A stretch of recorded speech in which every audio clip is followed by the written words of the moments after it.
ጤና ይስጥልኝ እንደምን ቆያችሁ። ይህ ወቅታዊና እውነተኛ መረጃዎችን በፍጥነት የምታገኙበት የንጋት ዩቲዩብ ቻናላችን ነው። የሰዓቱን ዋና ዋና መረጃዎች በማስቀደም እንጀምራለን።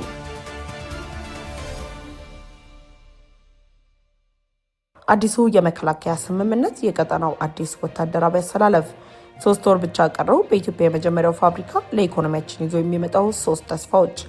የነዳጅ ፕሮጀክቱ ገበያ ትስስር ተፈጠረ። ቱርክ ያበሰረች የምስራች። የአይኤምኤፍ የ26 ትንበያ ይፋ ወጣ። ኢትዮጵያ አፍሪካ መራች።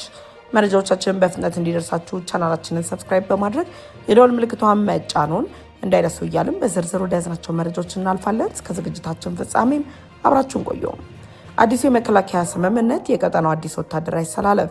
በአፍሪካ ቀንድ ላይ የተፈጠረውን ውጥረት ተከትሎ ከኢትዮጵያ ጋር ጠንካራ ግንኙነት ያላት ኬንያ አዲስ ወታደራዊ አሰላለፍ በይፋ መጀመሯ ተሰምቷል። በአፍሪካ ቀንድ ላይ አዲስ ቀጠናዊ ወታደራዊ አሰላለፍ የፈጠሩት ኢትዮጵያና ኬንያ አዲስ የመከላከያ ስምምነት መፈረማቸውን አፍሪካን ኢንተለጀንስም ዘግቧል። የኬንያ ፓርላማ ባለፈው ሳምንት ከኢትዮጵያ ጋር የተደረገውን የመከላከያ ስምምነት በዝምታ ማጽደቁን ነው የተነገረው። ኬንያ ስምምነቱን ካጸደቀችላቸው ሀገራት መካከልም ኢትዮጵያ፣ ጣሊያን፣ ቻይና፣ ዚምባብዌ፣ ቼክ ሪፐብሊክ እና ፈረንሳይ የሚገኙበት መሆኑን ተከትሎ ግብጽ በኬንያ በኩል ልታደርስ የነበረው እቅድ እንቅፋት ሊገጥመው እንደሚችልም ተገምቷል። በኢትዮጵያና በኬንያ መካከል በተደረሰው ስምምነት በሁለቱ ሀገራት መካከል ያለውን የቆየ ወዳጅነት ወደ ተጠናከረ ወታደራዊ አጋርነት ማሸጋገሩንም የሚያሳይ ነው የተባለው። ስምምነቱ በኬንያ ፓርላማ በዝምታ መጽደቁና የመከላከያ ስምምነቱ ዝርዝር በይፋ ለመገኘቱ በሁለቱ ሀገራት መካከል ጥልቅ የሆነ ወታደራዊ የመረጃ ልውውጥ፣ የቴክኒክ ድጋፍና የደህንነት ትብብር መኖሩን የሚያሳይ መሆኑን ተነግሯል።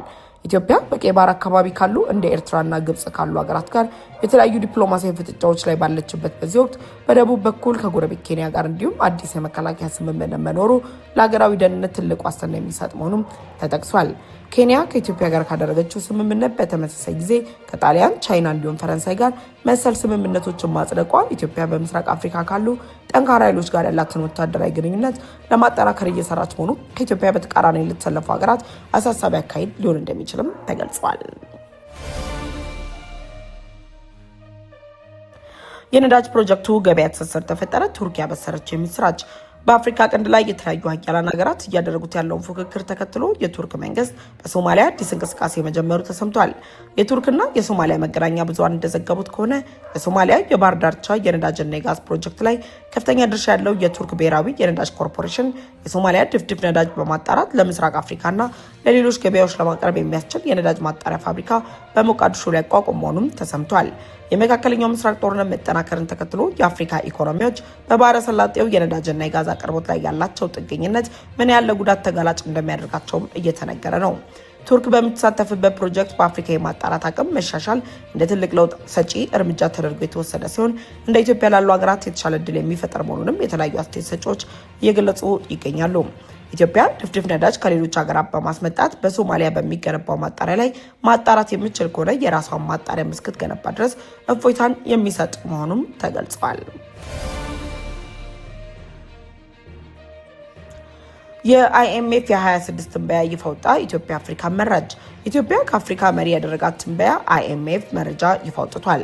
ዓለም አቀፉ የገንዘብ ድርጅት ባወጣው ትንበያ መሰረትም በ2026 የኢትዮጵያ ኢኮኖሚ በ9.2 በመቶ እንደሚያድግ መግለጹን ተከትሎ ኢትዮጵያ የባህር በርና ወደብ ካላቸው ሀገራት የተሻለ የኢኮኖሚ ትንበያ ማስመዝገቧ ትልቅ ድል መሆኑን አይኤምኤፍ አፍሪካ በአዲሱ ሪፖርቱም ይፋ አድርጓል።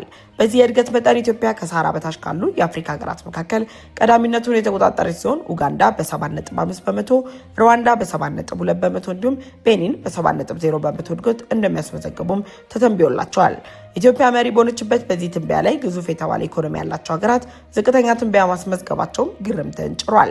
ናይጄሪያ 4.1 በመቶ እና ደቡብ አፍሪካ 1.0 በመቶ የኢኮኖሚ እድገት እንደሚያስመዘግቡ አይኤምኤፍ አፍሪካ ትንበያውን ያስቀመጠ ሲሆን እነኚህ የአገሪቱ ግዙፍ ኢኮኖሚዎች ከኢትዮጵያ አንጻር እጅግ ዝቅተኛ የእድገት ትንበያ ማስመዝገባቸው መነጋገሪያ ጉዳይም ሆኗል። ኢትዮጵያ ከነዚህ ሀገራት በበለጠ ፈጣን ለውጥ እያሳየች መሆኗን አይኤምኤፍ ያመላከተ ሲሆን በመካከለኛው ምስራቅ ያለውን ግጭት፣ የነዳጅና የማዳበሪያ ዋጋን በመጨመር በበርካታ ሀገራት ላይ የኢኮኖሚ ጫና በፈጠረበት በዚህ ወቅት ኢትዮጵያ ታስመዘግባለች ተብሎ የሚጠበቀው ድል መነጋገሪያም ሆኗል።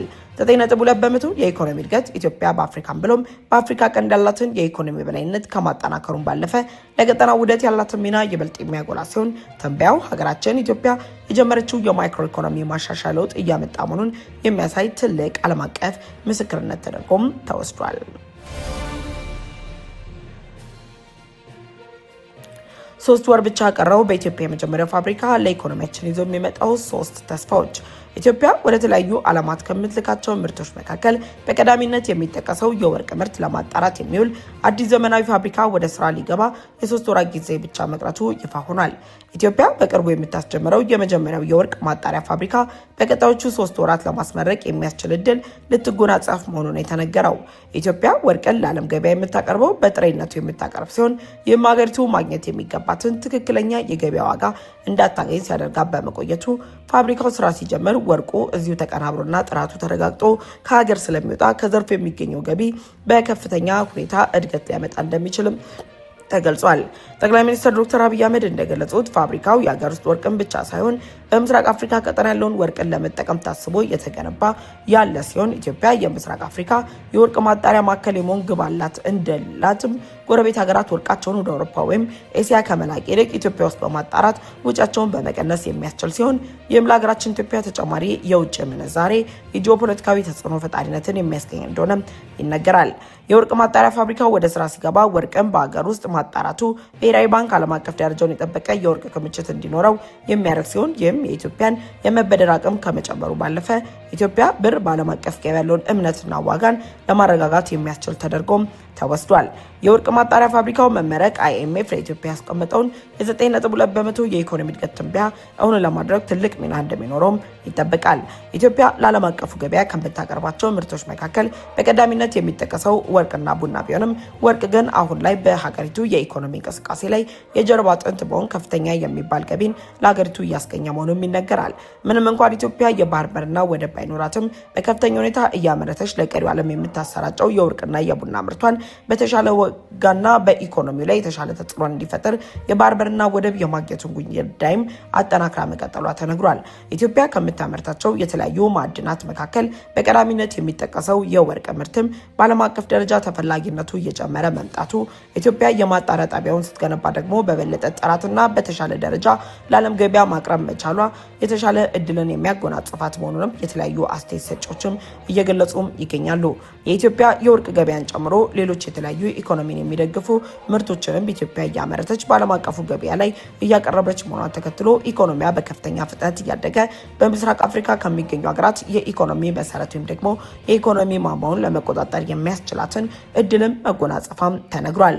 ኢትዮጵያ በቅርቡ በይፋ የምታስጀምረው የወርቅ ማጣሪያ ፕሮጀክት በሌሎች የምስራቅ አፍሪካ ሀገራት ተገንብቶ የማያውቅ በመሆኑ ኢትዮጵያ እነዚህን እድሎችን በመጠቀም ከሌሎች ጎረቤት ሀገራት ጋር ያላትን የሁለትዮሽ ግንኙነትና የኢኮኖሚ ትብብርን አሳድጋ በዓለም አቀፍ ደረጃ ጠንካራ ኢኮኖሚ ካላቸው ሀገራት ተርታ ለመሰለፍ የሚያስችላትን እድል የሚያጎናጽፍ መሆኑም ተገልጿል።